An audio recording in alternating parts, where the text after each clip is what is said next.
How's it going, everybody? A lot of people have asked me over the years about my airbrushing setup. What do I use? How do I do things? What does my setup look like? I'm going to go ahead and show you. So this is my dedicated little airbrushing room. Try to close it off so that paint dust doesn't enter the rest of the house. One of the first tips I'd say is don't run your central heating or air if you have it, because it'll go through the system and get dust all over your house. So what I do, I have 1, 2, 3 box fans that all have 20 by 20 filters on them, and I'll have this one running directly onto my compressor to keep it cool. I run the Harbor Freight Fortress 2-gallon. I've used a bunch of the little hobby grade compressors, the little self-contained one without tanks, and if you're just doing one body here or there, you can get away with it, but they like to overheat really fast, and I used to burn right through them, so something like this is so much better. I use all Mission Models paints. They've become my favorite over the last couple of years and super consistent. The owner's a really cool guy. How do I apply liquid mask and what do I use? Proline. By far the best stuff I've ever used. A lot of people will say Biddy, but Biddy's changed a lot over the last few years, and I'm not really as much of a fan of it anymore. With the Biddy design stuff, you need to use 5 coats, and it takes 2 days for me. I apply with the manual brush. I've been using this same brush for like months. I just keep it in this Ziploc, squeeze out all the air at the end of the day. But yeah, just a manual little 2-inch brush. With Proline, you can get away with 3 coats, and you can do it in 1 day. And I've also noticed like curing between the coats takes so much less time with the Proline. I have this fan down here that I slant at an angle, and I set stuff up on it to dry out the masking, and with the Proline it really doesn't take very long at all. You can put the next coat on in like 2-3 hours. What brush do I use? For about 10 years solid, I used the Iwata Revolution HPCR.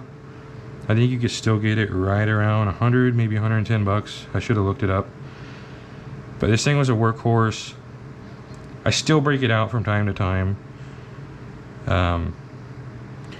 I put it aside when Dave Ernst gave me this guy. It's a Eclipse HPCS.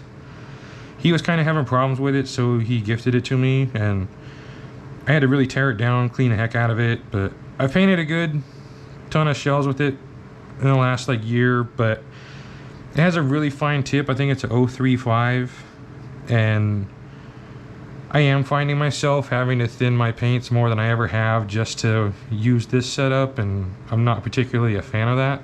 I really prefer a brush with like a 0.5 tip, and I also notice a lot less clogging problems with the larger needle. Like it doesn't get crammed up here if there's tiny little itty bitty imperfections in your paint.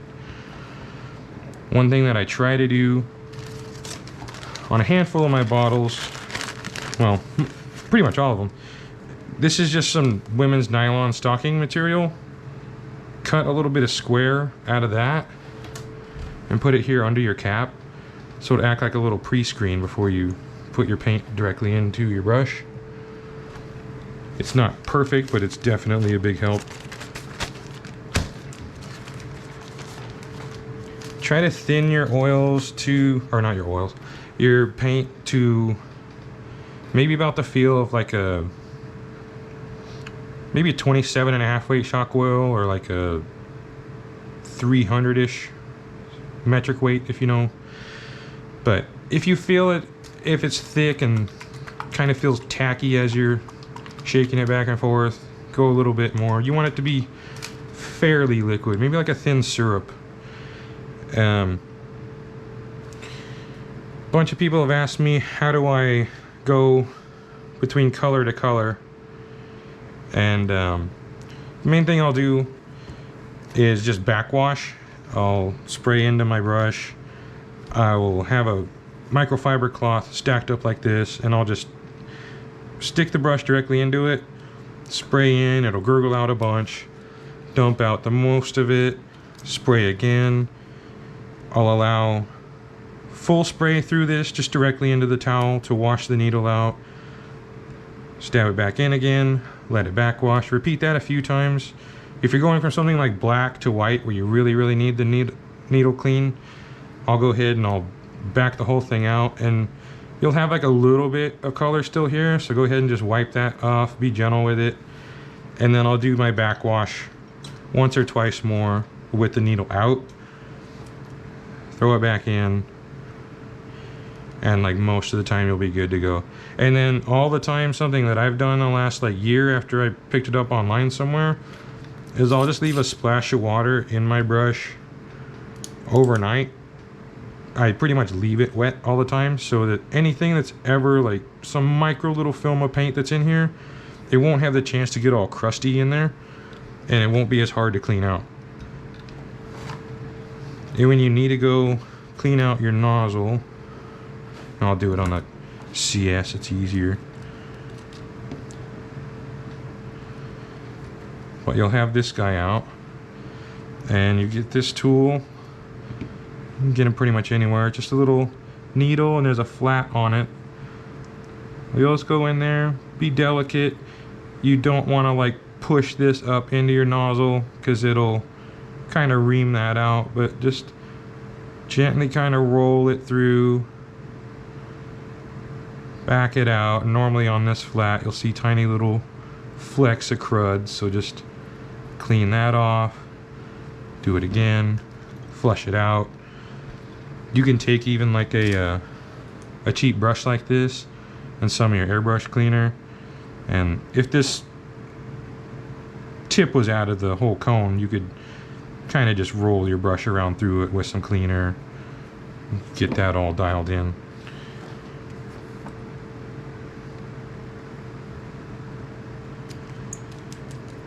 I'll normally, let's see, what's this gauge at? I'd say I'm normally at about like 35 to 40 psi on average, and if I'm doing area coverage, I'll crank it up a little bit.